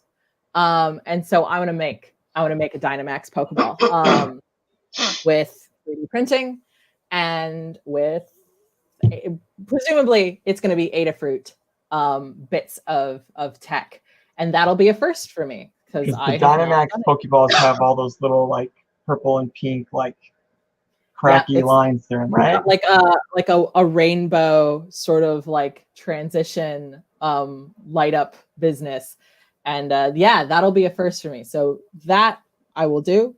That'll be my first foray into doing anything electronic. I'm still not entirely certain how I'm going to do it because again I have no knowledge of this. I know how to design it. Like I already know how I want to design it and how I want to print it, but the electronic bit is going to be new. That is not necessarily what's next. So yeah, I definitely recommend asking Joe Larson some questions on stuff like that. I definitely will be asking. I will definitely be asking people for help on this because, like I said, I have zero. He does a lot of Arduino. He does a lot of Arduino stuff. So good. I know Brian's got that information as well on doing Arduino stuff. But Joe, I know, does a little more things like that because he also did the kit car with the Arduino that's got that light going. Oh, perfect. Oh yeah, that's right. It's got to have it's got to have the movement. Like the movement in the lights is an important part of it. It can't just be on and off. It's got to go.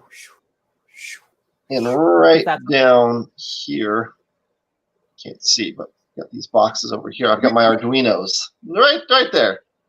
Your box of Arduino. I gotta figure out which way to lean. Got my Arduino stuff down here. So I will be trying out some of this stuff that I've never previously done anything for. As far as I'm trying to think of like what is like immediately more next. I'm admittedly one of those people who works on kind of like 5 things simultaneously. So understand that. There's there is stuff I think I may have mentioned previously on a stream. Actually, it may have been in my interview with Billy. That I talked a little bit about another project that it's currently kind of gotten pushed to the side, but it's something I have every intention to finish because it's really important. But I've been trying to develop a better face mask design, because I have not really liked any of the ones that I've used for any extended period of time. And I don't have a particularly like weird face or anything. I just don't think they're very well designed for faces, period. I don't know that they're designed for long-term wearing. No. Where is it? Is down here. I'm a teacher, so I have to wear a mask all day long. Yeah. Do you know who Ben Heck is, Faye? Ben Heck? Benjamin Heckador? No. Ben Heck Show? I like that. Right, Ben Heck Hacks is his new thing now. You should go and watch his video on his face masks that he does with an Arduino that pops up. Oh, that's cool. It's a pop-up face mask. Yeah. Admittedly, I am simply trying to develop a hand-sewn one. I'm trying to develop something that doesn't require a bunch of special tools to make, because a lot of people don't have 3D printers and that kind of skills, but a lot of people have sewing machines and can sew. So these are all prototypes. I've been developing a new design, and so like that's been part of it, just pattern drafting, effectively pattern drafting something that fits better, and I'm almost there, but I haven't quite gotten there yet. And I've sewed all these myself because that's something I can do, but I've been doing it in a kind of unusual way. I've been actually doing it in Fusion 360, and because I want to not just develop a pattern that is more comfortable, I want to develop a pattern that is flexible enough to work with anyone's face. And so by that logic, it should be able to be customized to somebody's face. And I figured that a good way to potentially make a morphable design would be with parametric design, with parametric 2D design. So I've actually been drafting a pattern, a sewing pattern in Fusion 360, which I don't think is its intended use, but it kind of works. And it's set up in such a way that you would measure a bunch of parts of your face, you would input your measurements into the design, and it will then warp effectively to fit your face.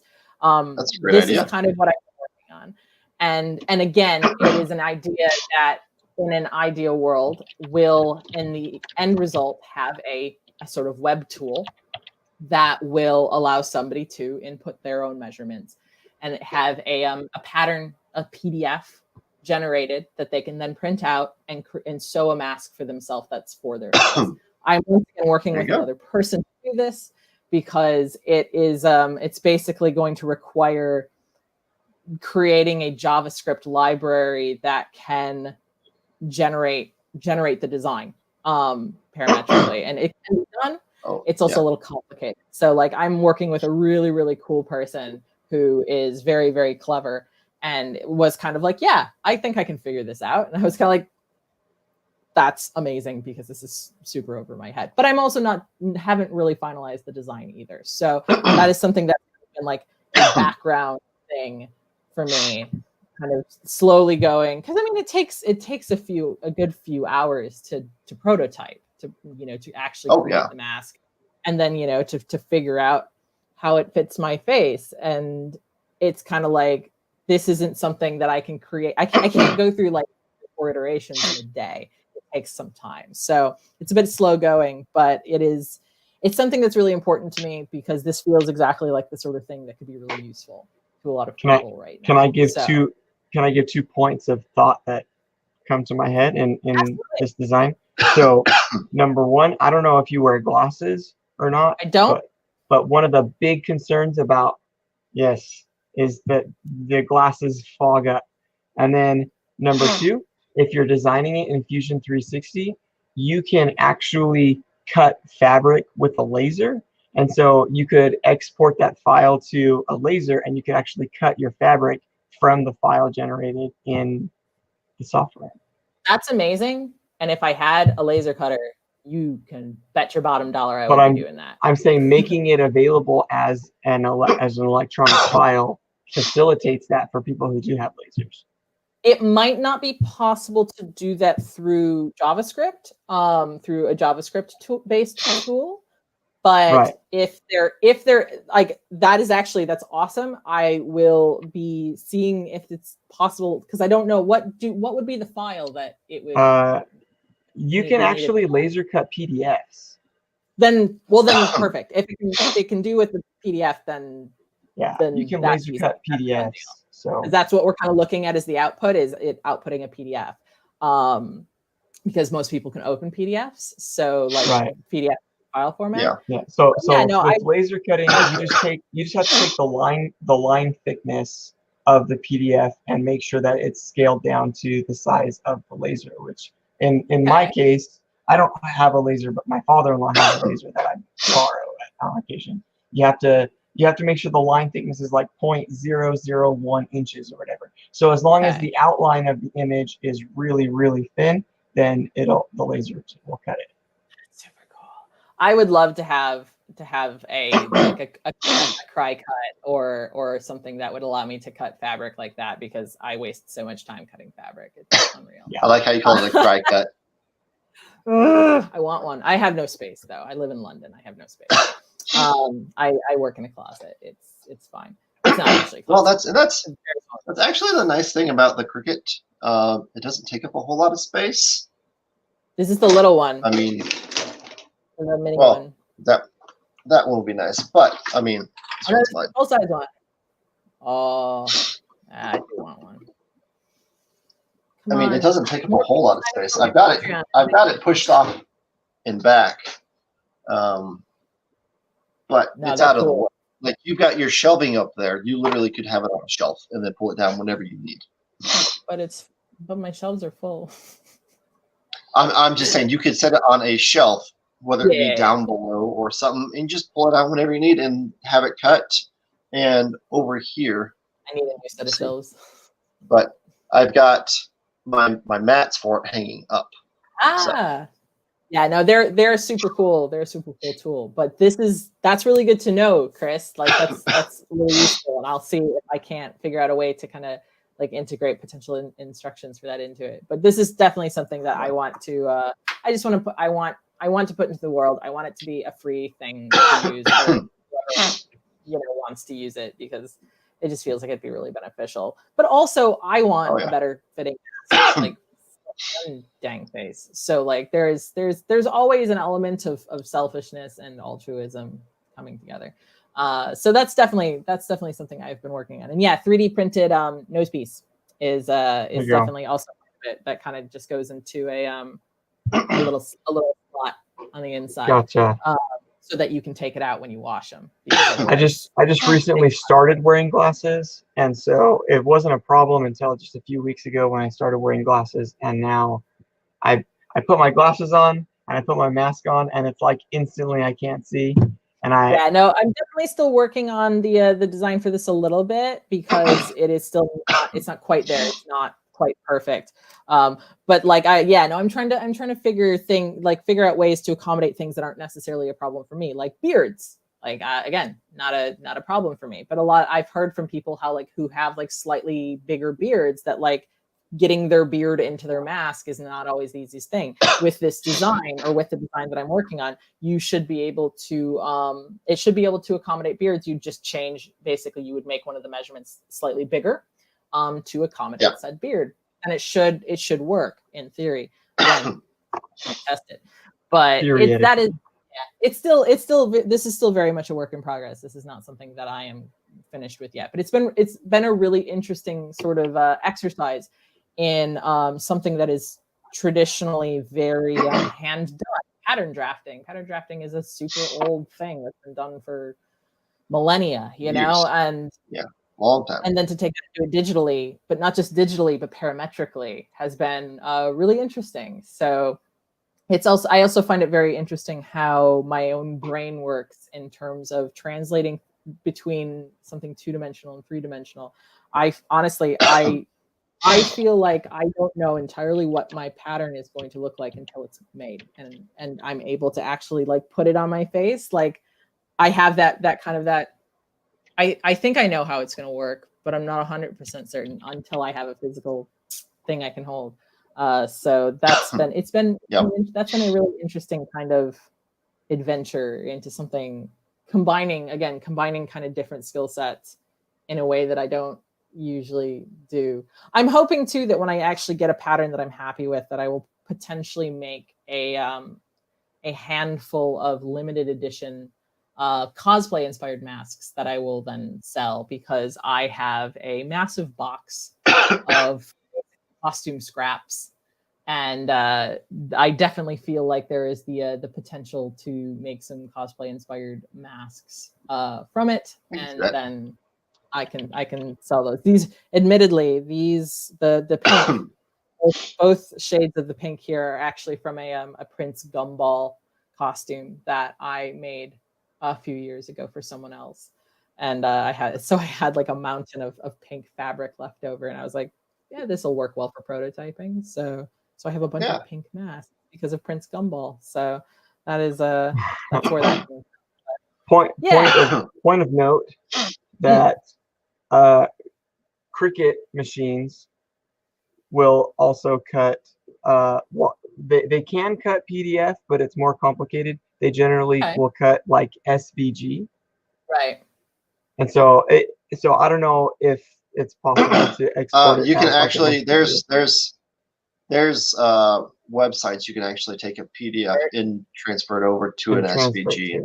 Yeah. So I know it is possible. I was just pointing that out, that you could potentially, if you release this file as an electronic file, then people could cut it on a laser or a Cricut or whatever. Well, again, the idea is that this web tool would actually generate a unique file based on your measurements, and so it would spit out a file for you, but it's actually going to be entirely unique based on your own unique face shape. That would be cool. That's the hope. This is still very much a work in progress, and this is probably one that's going to be ongoing in the background for a little bit, especially whilst we develop this tool that's a little weird. And when you become a millionaire for your idea, you can eventually create a something that works with a 3D scan, so you can do the 3D scan of your face, and then it auto generates all those measurements. That would be super cool. I also don't know how I'm going to become when I'm giving away stuff for free, but from the picture frames.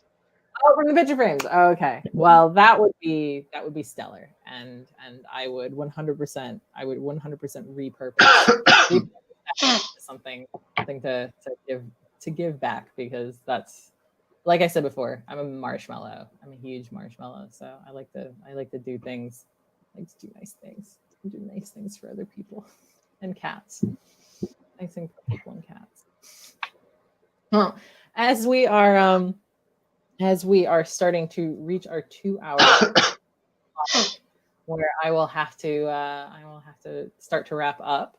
I don't have to leave. Yeah, that's actually I was actually thinking about, it's about the 2 hour mark of the show. Yeah. So I want to know if there are any other questions or curiosities, or whether from you guys or anyone watching. Does anybody in chat have any questions for Faye? Owen actually says SVG is easy to create from JavaScript, so that's actually really good to know, actually. So there you go. This is useful. This is very useful. I do think we're still a ways off on having a useful tool, because again, I'm not actually the one doing it, and I don't even have to. I need to finalize the design first. So it's all. We just created a bunch of hype for something that'll come out 2022.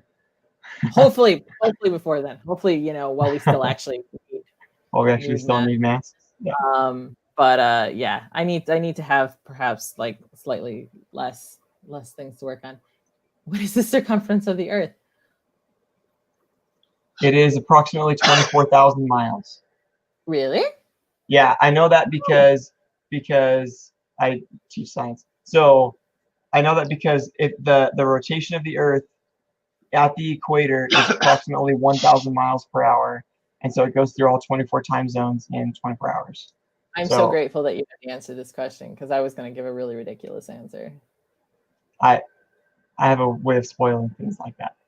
No, well, whenever I started to read his question, my brain was going to go. When he goes, "What is the?" My brain goes to the airspeed velocity of a swallow. I mean, I was potentially gonna give an answer like approximately like 1 unit of Earth. You know, like. I'm googling it. What is the speed of ratio of a swallow of the Earth?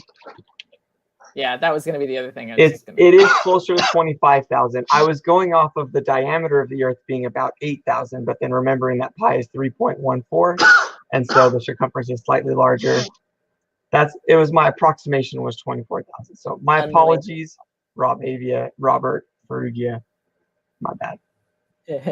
Yes, no, you have to designate whether it's an African or a European. 24,901 miles. Well, seeing that Faye is in Europe, a European swallow, Brian. A European swallow. So she's in Europe. European swallows only, please. No, let's not overly complicate things. Speaking of pie, pumpkin pie. Anybody excited for pumpkin pie? Oh, I'm so excited for pumpkin pie. I actually need to figure out where I'm going to source some pumpkin, some canned. Do they not have canned pumpkin? They do. In fact, actually, it's Libby's. You can get Libby's here. It is there is more and more imports of this stuff here than there used to be. But yes, I love pumpkin pie, and I love all sorts of delicious holiday type foods. Though one of the things that I like to do when I make a Thanksgiving-esque meal is somebody once described Thanksgiving food as being effectively like Christmas food with just like a bit of a like a hint of variety to it, but it's mostly just Christmas food. And I actually like to make my Thanksgiving a little bit more like Hanukkah. So I actually do a bunch of things, like a lot of my Thanksgiving things have kind of like Jewish variations to them, and that's kind of how I like to do it. And so I have like a challah stuffing. There was like a kugel casserole, like a noodle kugel casserole type thing, and I can't remember. The alliteration in your food is amazing. Yeah, no, it is good. It's definitely good. But yes, the challah stuffing it's pretty much the best thing ever. Ryan, it's pecan. It's pecan, not pecan. It's pecan. It's pecan. Like P-U-H, pecan. Pecan. It's pecan. It's pecan pie. Pecan. Yeah, it is pecan pie. It's pecan. Or is it? It's not pecan. Pecan. If it's an actual nut itself, pecan pie. What have you done? You've ruined everything. You've turned this into a linguistic study of American pronunciations of words. Brian, you still haven't answered the question. What is the speed or ratio of a European swallow, Brian? Come on. Oh, yeah. Unladen European. So he's like, wait. All right, everybody. And on that note, yeah. It has been 2 hours. We greatly appreciate you all for joining us for this 2-hour stream of the EC Show with our guest, Geeky Faye. Thank you so much again for Faye. She's got a couple of places you guys can go and find her. What places do you have, Faye? All the places. I was a very smart person, and I claimed this name pretty much everywhere. But yes, you can find me. So you can see the @Geeky Faye Art in my name. That will work on Twitter. It will work on Instagram. It is also my YouTube channel. I am on Patreon. I am on Ko-fi. I am on I am actually on Twitch, though I've not actually streamed to Twitch. Like I've got it claimed everywhere, but I am most active on Twitter and Instagram, and I am currently posting approximately one new video a month on my YouTube, though that might start getting intermingled with some streams as well. So definitely give me a follow if you're feeling particularly kind and generous. Join my Patreon. I'm in the midst of adding some new rewards and stuff to make it a little bit more interesting and worthwhile. But I am also constantly posting stuff on there as well. And support is super, super appreciated. And it's what helps me get things like a cry cut. And other useful tools. So all sorts of support is very appreciated, whether it's a Twitter follow or a YouTube subscribe. So thank you so much, you guys. You've been so lovely. Thank you for joining us. It was a good stream. Thank you. So for anybody that wants to follow her, down in the link down below, scroll all the way down. There's a list of all the makers you should be trying to follow. Geeky Faye is down at the bottom because she is the most recent one added to the list. So go ahead and follow her. There's the links for you guys. So until next week, everybody, which we will be on Chris's channel, happy making, take care, and we will catch you on the flippity flip. See you guys.